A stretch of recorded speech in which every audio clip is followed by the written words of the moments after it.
So guys, before we get started, don't forget we do have that amazing discount code thanks to Tier 0 Games going on right now. And all you have to do is put in ZWGames5 to get 5% discount on your total order at tier0games.com. The links will be in the description below. What's up YouTube? Dal here from Z4 Games, bringing you a brand new deck again thanks to Dual Overload.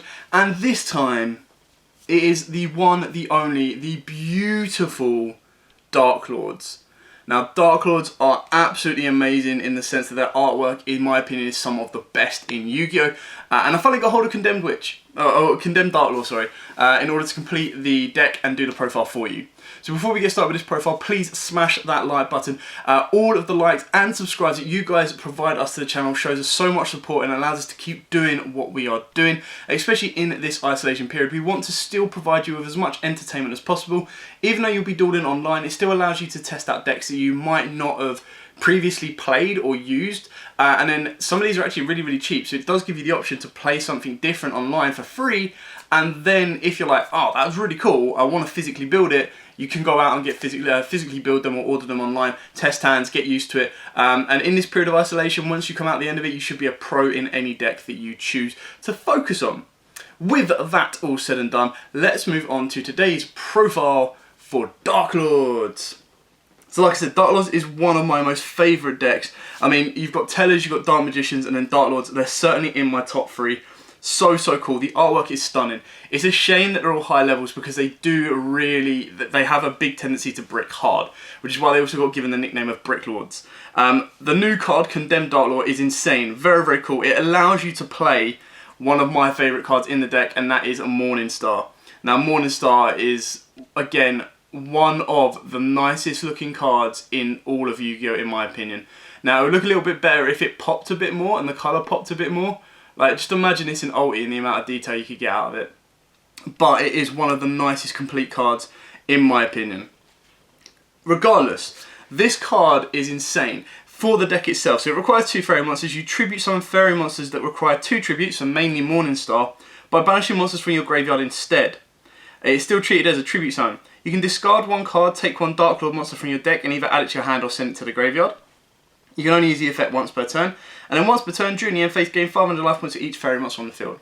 So for those of you that don't know what DarkLords do, they pay 1,000 life points to activate their spells in the graveyard and their traps and put them back into the deck. So it allows you to recycle their spells and traps. It does, even though the traps and spells say you can only activate this card once per turn, you are not activating the card when you spin them back into deck, you are activating the effect, which is why you get away with playing them multiple times, depending on the type of new DarkLord or the modern day DarkLord cards that you have in order to do so.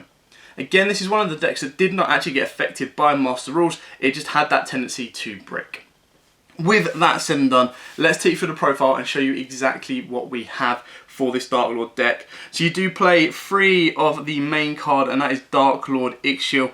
Again, artwork on this, absolutely incredible, absolutely stunning. You discard this card and 1 DarkLord card to draw 2 cards.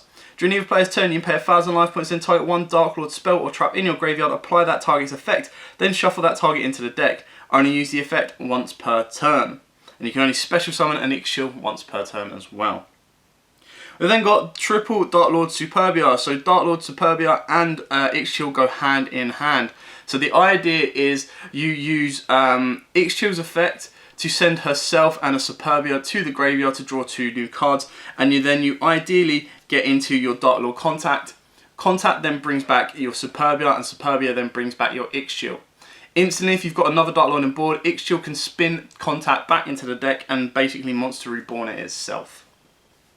What you do have to remember is if you do use Yugiohs or even any of the other modern day DarkLords to spin back Contact to revive Superbia, it will miss its timing to bring back a second one. It only gets the effect because the way it works is you apply the effect of Contact, so you would summon this, and then you shuffle it into the deck. So the last thing that happens is the card gets shuffled into the deck, not necessarily the summon of Superbia. So that is the only time that it will miss timing in that scenario, but if you were to summon it outright normally with your Contact, it comes out normally.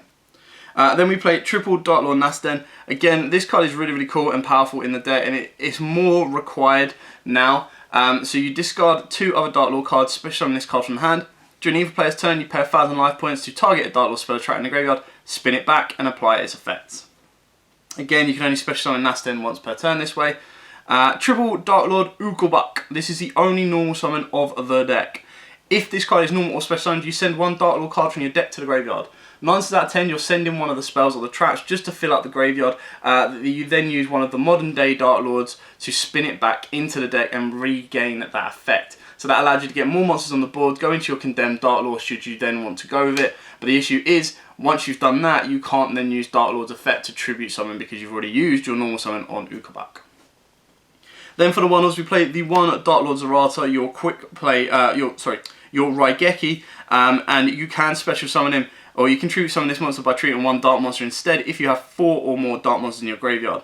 Send one dark monster from your hand or the graveyard, from your hand to the graveyard, and then you can destroy all monsters your opponent controls. If you activate this effect, he can't attack. So he's just a quick play, not a quick play, keep saying quick play. He's just a Raigeki for the deck.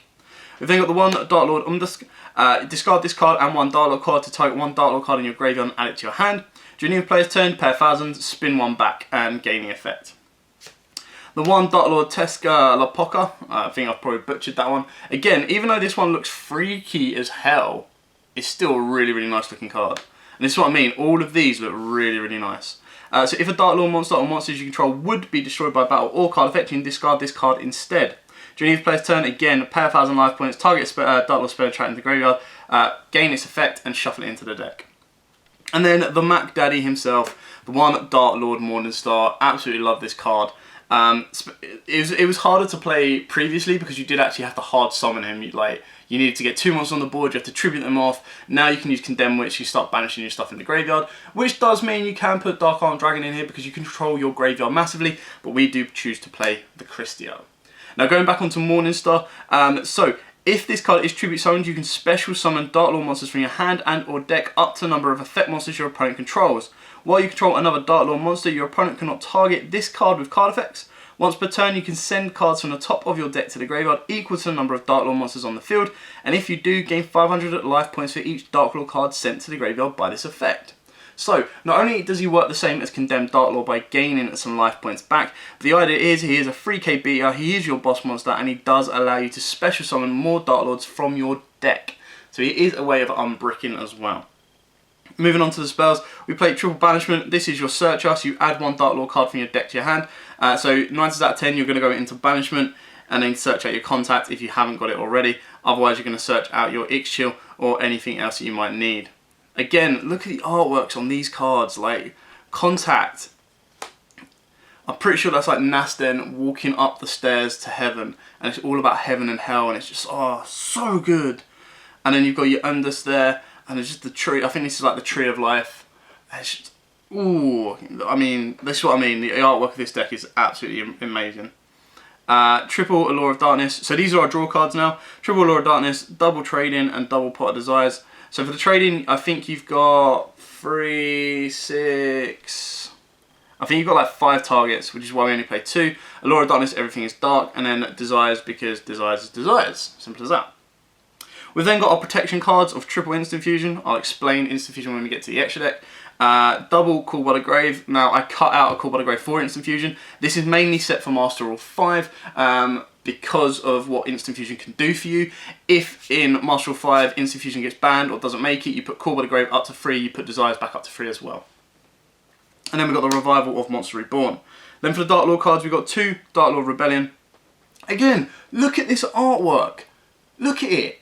Absolutely stunning. You've got the Judgment guy in there, which is technically like God, and then you've got the Archangel. I think this is Lucifer here. He's the one that turns into Morningstar. And I mean, come on. Absolutely stunning.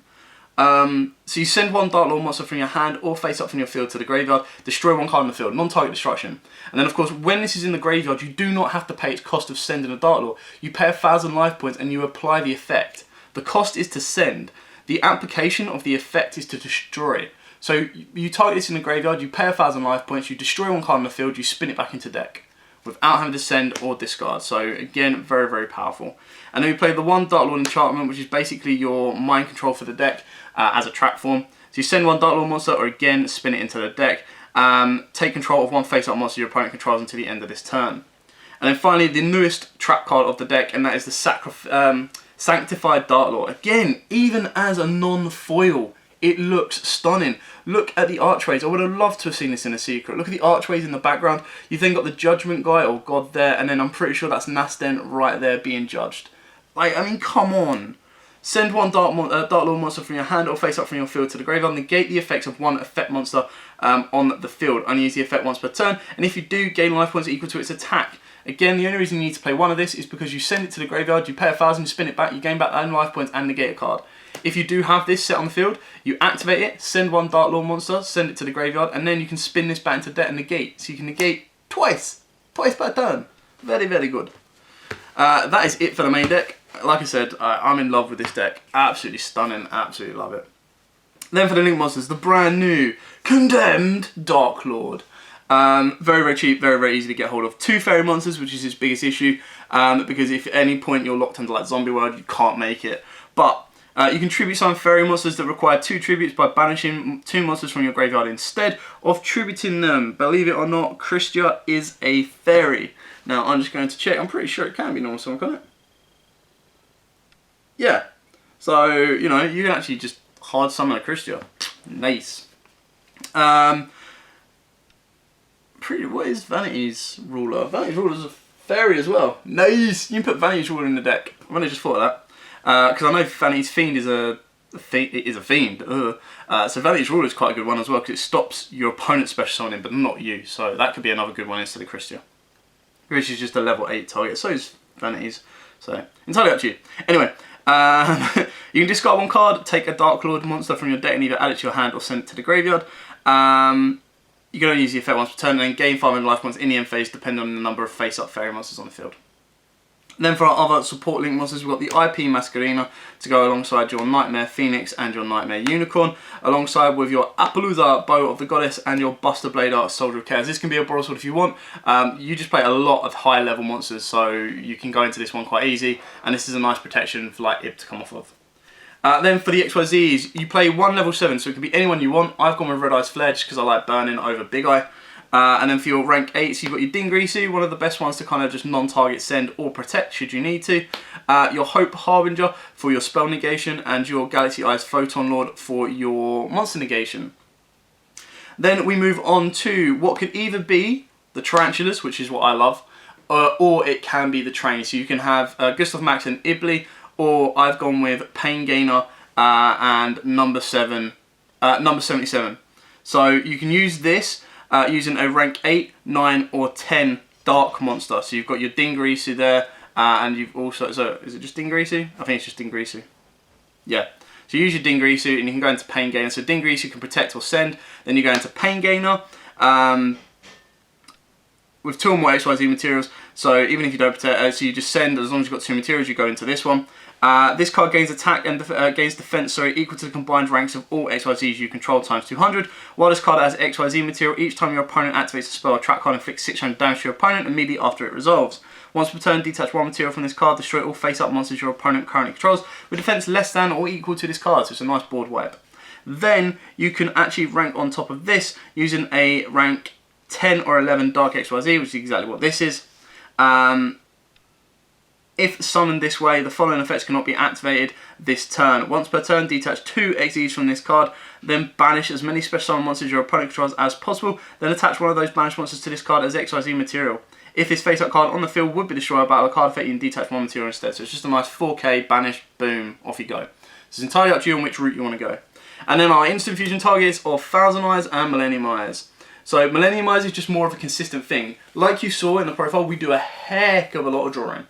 So an Ash is one of our biggest threats, especially when we're having to send cards as cost. We actually neg super hard should we get Ashed.